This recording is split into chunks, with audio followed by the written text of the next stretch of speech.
Welcome back to Rise Together, NSU Fall Sports, as we wrap this one up with our esteemed athletics director and good friend Greg Burke to talk about all of the fall sports and really some remarkable progress that has been made.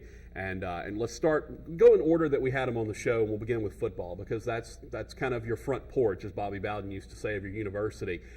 You had to make the tough call. You had to fire a coach. You had to bring in a new coach, do the whole search. And there was a lot of questions going in because you brought back a guy that was a defensive line coach here. You brought a guy in who was going to have to bring in a new coordinator on the offensive side, the defensive side, special teams. Basically, he's going to have to pull an entire coaching staff together, new quarterback, new receiving core, new running backs. A lot of offensive line had to be shifted around. And yet this team went out and they won that first game against Missouri State on the road, and you thought maybe there's something here. As you saw the football team progressing and getting more mature as it went along, what were you thinking as you watched? Well, first and foremost, I felt real good last December 21st when we hired Jay Thomas as our head coach. And many times since, I've said that he's done a lot of great things, and one of the best things he's done is put a real good coaching staff around him. So it really, to me, didn't matter whether he was an offensive guy or a defensive guy. I mean, of course, when we talked during the interview process, he talked about Robbie Brown. He talked about Valdosta State. He talked about what they ran. LSU was playing Clemson, I believe, in a bowl game, and he said, watch what Clemson runs, and that's what we're going to run. And, boy, I watched it, and I thought it looked like a lot of fun, and it sure turned out to be. And then on the defensive side of the ball, I knew about Chris Boone. I mean, I knew about the transformation at Tennessee Martin that he'd been a part of, and that had been a program that had been down for a long time. And I knew from there, as we built through the rest of the staff, that, like I said, Jay was doing what you need to do. It's put good people around you. They were able to land some good recruits right out of the gate, most notably the newcomer of the year in the Southland Conference, Zach Atkins at quarterback. The trigger position, as Robbie and I talked just last night, you've got to have that guy in that spot. And then a lot of the other ancillary things around the program. And here we sit feeling good about where we are right now, as we've said before, and as Jay said just to me today, not satisfied, but feeling good about the step that's been taken. Yeah, I mean, you look at that schedule, and as you parsed it out, you said, you know, there are games you think in your mind, okay, these should be wins, and there are games you say these should be losses. And right out of the gate, you have Missouri State, and that was a question mark. It was on the road against a strong defensive team that had a lot of pieces coming back, and you think to yourself, what is this team? Because I said to so many people, we have as many questions in our head as you do about what this team will look like, because we hadn't really seen, and they were holding some stuff back in fall practice and that kind of thing. To go out there and win that game, at that point did you say to yourself, all right, we've got something going here? Well, you have to think so. And I heard something from some alumni and boosters and former players that were on the sideline that game that told me that I thought we had a good staff and the right kind of staff in place. If you remember that game, we had a halftime lead. And then in the third quarter, the tide turned. And on their home field with their 18 seniors and their home crowd in the opener and 92 degrees heat in Missouri, they took the lead. And what I heard from the folks on the sidelines was there was no difference between when we had the lead and when they took the lead. And just as soon as they went on a run to take the lead, we went on a run to take it back. And then basically what you have to do, we sealed the deal and made the plays down the stretch to win. But to me, it was that sideline composure and presence that told me, because, look, you're going to have that in ball games, and we had it this year. I mean, we threw a pick against Lamar to start the ball game, you know, just as another example. And Robbie was just telling me last night that when Zach came to the sidelines, he said he looked at him and chuckled and said, yeah, I've done that too, you know, and just how they have handled the players. I just finished this afternoon a meeting with the seniors, and they talked extensively about the approach that this coaching staff took with them and how positive they were and how encouraging. Yet holding their feet to the fire, but just the approach seemed to be the right word. And I think in Missouri, you saw that, and I think it carried itself through the season. How has that translated off the field in your mind? Obviously, you're very close with the donors. You're out there, you know, pressing the flesh, shaking hands with a lot of the people that are influential in terms of off the field things for Northwestern State. What has been the reaction off the field to what happened on the field? Well, everybody's happy. I mean, and it's funny because our season kind of, just like that first game at at Missouri State had ebb and flow. Our season had ebb and flow. Yeah. We start out 3-2, and really we're sitting right where we thought we would be. And then we hit a lull in October. And then we roared through November, going 3-1 and finished well.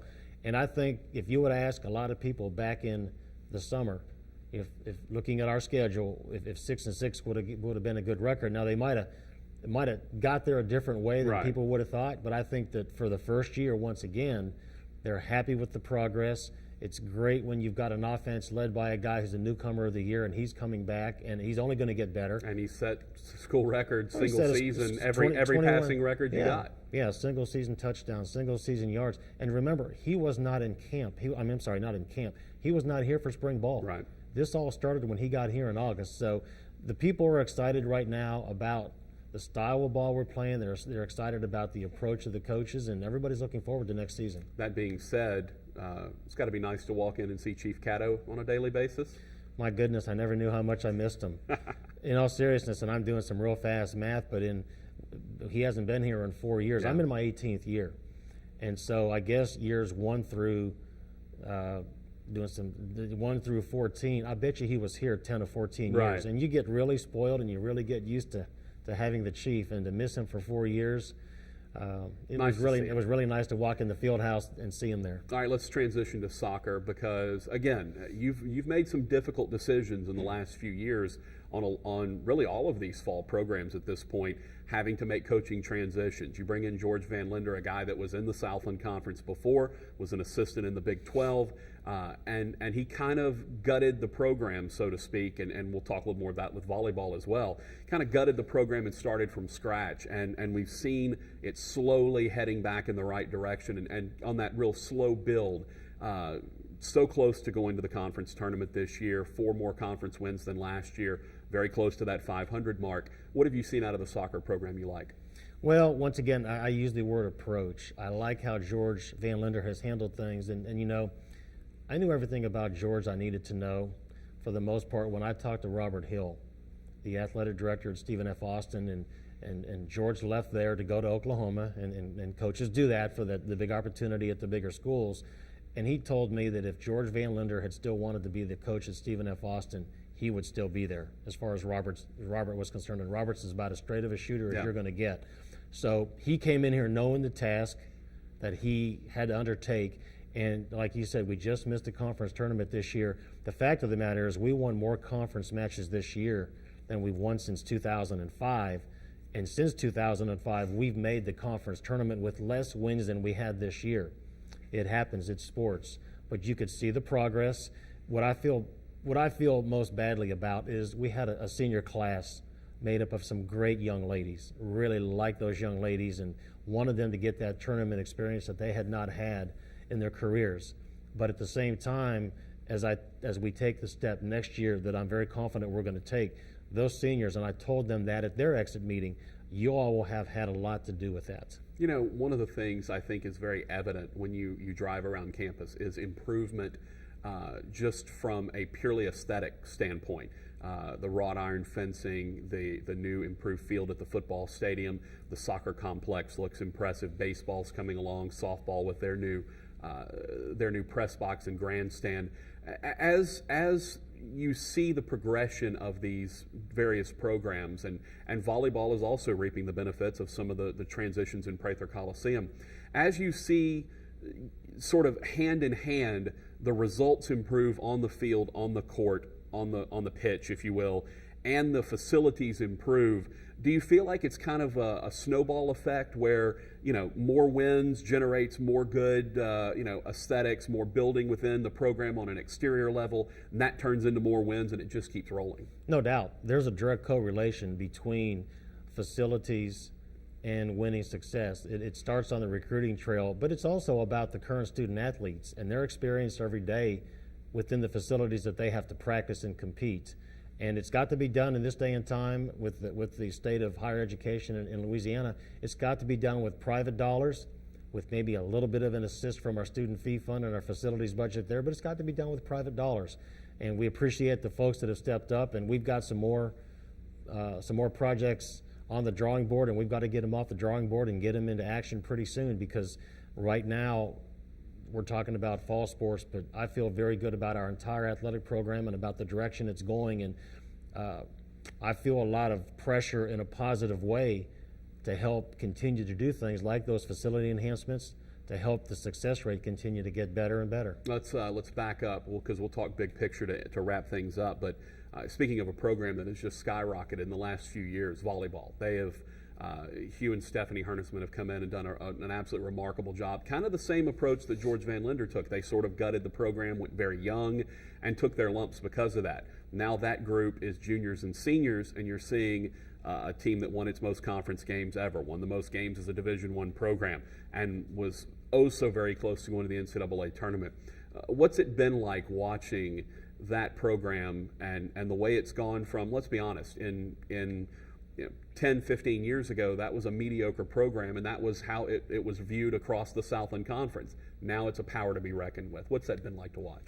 It's been enjoyable, and Hugh and Steph have done just an unbelievable job. Remarkable is the word you used, and there's a lot of adjectives to describe it, but they came in the first year and took pretty much the same team and went from 3 to 14 wins. And they had a senior class that they had to pretty much, in a very short period of time, get them to learn their system. And you heard right. during your interview, I mean, Ashley Elrod talked a lot about their scripted game plans, and you got to follow it. And that told me right there that they can, quote unquote, coach them up. And then they started from scratch. You've got the class that has, Stacy DiFrancesco, Keely Arneson, Vanessa Coleman, Mackenzie Neely, EJ, the whole group. You've got that class. That's our junior class to be seniors. And it's just been great watching them from year to year. And Hugh hit it on the head in his interview. The confidence and the maturity between even last year and this year were tremendous. I mean, they went to the conference tournament, and what kind of gets lost, they lost a very tough 5-setter. Nobody in 20 previous matches between the regular season and the tournament had even won 2 sets off of Central Arkansas. Nobody.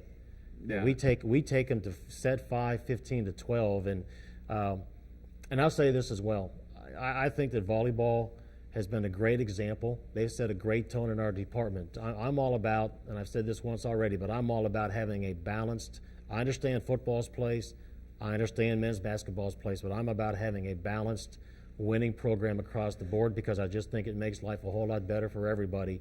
And I think our volleyball program under Hugh and Steph's leadership have really, I think they kind of led the charge when they got here. Let's back up and look big picture now, because one of the things you talked about going into the fall sports season was momentum. And you talked about the Lady Demon tennis team that went to the NCAA tournament. You talked about the Lady Demon softball team that went to the NCAA tournament. The men's basketball team went to the NCAA tournament. Spring sports having success. Baseball under a new coach. You can see that they're starting to get things going. They're bringing in a huge recruiting class. And you said during the summer, how do you carry momentum forward? And I asked every coach in the fall sports, Jay Thomas in football, I asked Hugh Hernisman in volleyball, asked George Van Linder, and I said, what does it mean, momentum? Can it carry over from the spring sports through the summer and into the fall sports?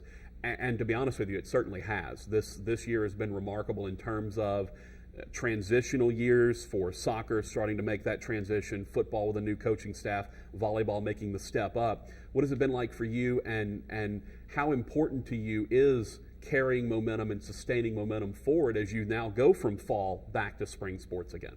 Well, after winning those 3 championships last spring, from our donor base to our department to anybody else who would listen, I talked about the great opportunity we had. That was kind of a little bit of a launch board, a springboard for our program. And what I told everybody was, we don't want to get to May of 2014 and look back and look at that momentum we had and feel like we were just about to walk through the door and we teetered backwards. And everybody from our coaches and student athletes have obviously done a great job and done their part. And I fully am confident that'll continue through basketball and spring sports. Our supporters have stepped up in a big way. Our season tickets for football were 140% ahead of year over year from where they were a year ago. As of right now, our Demon Victory Fund fundraising is about 60% ahead of where it is a year ago. Now, I'll quickly add that both those numbers and those percentages sound great, but the increased cost of running a Division I program, means that as good as those numbers sound, we're not where we need to be. And decreased support. And decreased support from the state. From the state. Yeah. But at the same time, I will also say that we're going to continue to generate that revenue, knowing full well that it's not all about that. It's about having good coaches. It's about, I mean, I sat here and just listened to the volleyball interview. I mean, those student athletes are wonderful. Yeah. They're dedicated. They're great young people. And our fans are behind us. I mean, we sold those football season tickets because a lot of our fans got out there and talked to other people about getting involved. And when you get that kind of momentum going, you're going to continue to go in a good direction. Let's finish it up and talk about family, because I got here 11 years ago. You predated me by a few years. And I've been around several athletic departments in my time. And one of the things I noted was how incredible there's a family feel to this athletic department. Coaches helping each other, players supporting each other. To me, it's unique. Do you feel like, and you've been around a few times at some different places, do you feel like that the family atmosphere that has sort of come together here at Northwestern State is unique? I think we've got something very special here, and it's hard to tell people if they're not really a part of it. But, we spend, as coaches and staff and athletes, we spend more time around each other than we spend around our families. It's just a fact. Athletics are long hours. You have to enjoy what you do. But I really think that if the folks in our department really feel about each other, that they'll be there for each other through thick and thin. And I think that's what family's all about. And I think that sells itself in our recruiting process. I had a recruit's parent tell me recently, they said, everybody here is so genuine. We've been other places where you can tell they try to put on for us, but they said here, it just sounds so genuine. And it makes me feel good. It makes me feel very proud to be a part of this department and to work with these great coaches, staff, and student athletes. Thank you very much, Demon Athletics Director Greg Burke. You're talking about programs that are definitely on the rise when you look at fall sports at Northwestern State. The football program under a first-year head coach, 500 record, a lot of optimism moving forward with a great quarterback and great coordinators on either side of the football. You look at a soccer program under George Van Linder that is continuing to make strides, most conference wins since 2005, looking for great things from them coming up this season. And obviously the volleyball program almost made it to the NCAA tournament this year. They're looking for Southland Conference championships, conference tournament championships, and trips to the NCAA tournament. We appreciate you joining us. You've been watching Rise Together, NSU Fall Sports. It has been a lot of fun to bring this to you. We hope that you will stay tuned and support NSU Demon Athletics all year long.